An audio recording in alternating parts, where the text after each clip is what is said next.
আসসালামু আলাইকুম রহমতুল্লাহ। দূরে এবং কাছে যে যেখান থেকে আমার ভিডিও দেখছেন, আশা করি প্রত্যেকে ভালো আছেন, সুস্থ আছেন, নিরাপদে আছেন। আলহামদুলিল্লাহ, মহান আল্লাহ তাআলার অশেষ রহমতে আমিও ভালো আছি। প্রতিদিনের মতো আমি রান্নার রানী আফরোজা নতুন আরও একটি রান্নার রেসিপি নিয়ে আপনাদের মাঝে হাজির হলাম। পুরো ভিডিওটা স্কিপ না করে দেখার অনুরোধ জানাচ্ছি।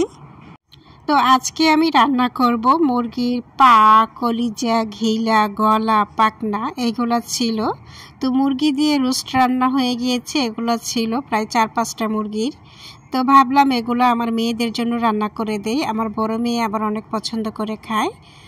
তো এগুলাকে ভালো করে ক্লিন করে নিয়েছি। ক্লিন করে এখন আমি চুলার পার চলে যাব রান্না করার জন্য।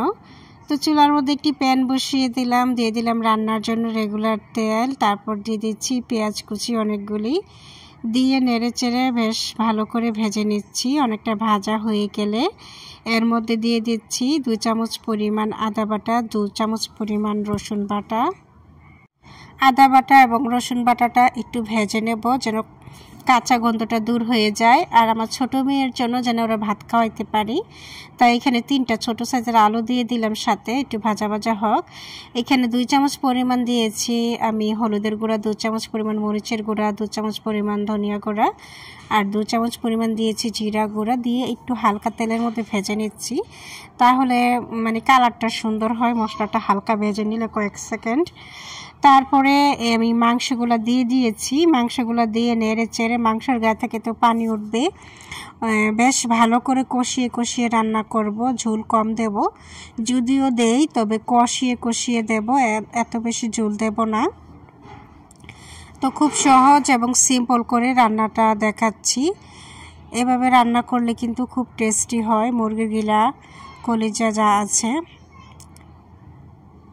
তো নেড়ে চেড়ে দেখুন বন্ধুরা কতটা সুন্দর একটা কালার চলে আসছে। তো এই পর্যায়ে কিছু গরম মশলা দিয়ে দিচ্ছি। এখানে দারচিনি দিয়ে দিলাম কয়েক টুকরা, তারপর দিয়ে দিলাম এলাচ, আর তেজপাতা দিয়ে দিলাম 2টা, দিয়ে নেড়ে চেড়ে বেশ কষিয়ে নিচ্ছি। কষিয়ে কষিয়ে মনে করেন 90% মানে সিদ্ধ করে ফেলতেছি। তো আপনারা যারা যারা আমার ভিডিওটা ফেসবুক পেজ থেকে দেখছেন, ফলো দিয়ে সাথে থাকার অনুরোধ রইল। আর যারা যারা আমার ভিডিওটা ইউটিউব থেকে দেখছেন, আমার চ্যানেলটাকে সাবস্ক্রাইব করে দেবেন। তো অল্প পরিমাণে পানি, গরম পানি দিয়ে দিলাম মিশিয়ে, বেশি ঝোল রাখবো না, মাখো মাখো একটা ঝোল রাখবো।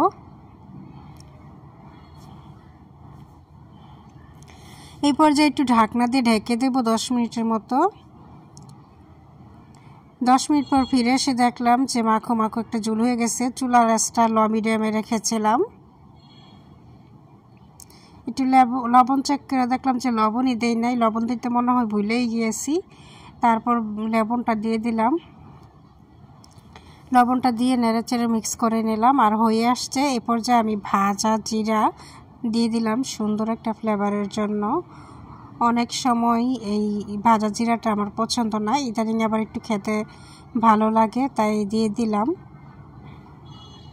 ভাজা জিরাটা। দিয়ে তারপর মনে হলো যে মেয়ের জন্য একটু ঝোল রাখা দরকার, আর একটু পানি দিয়ে দিয়েছিলাম অফ ক্যামেরায়, কারণ একদম শুকিয়ে গিয়েছিল ঝোলটা। তারপর চুলাটা অফ করে দিলাম।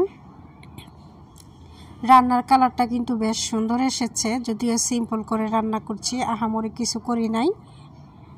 তো আপনারা দেখেই বুঝতে পারতেছেন বন্ধুরা রান্নাটা কতটা সুন্দর হয়েছে।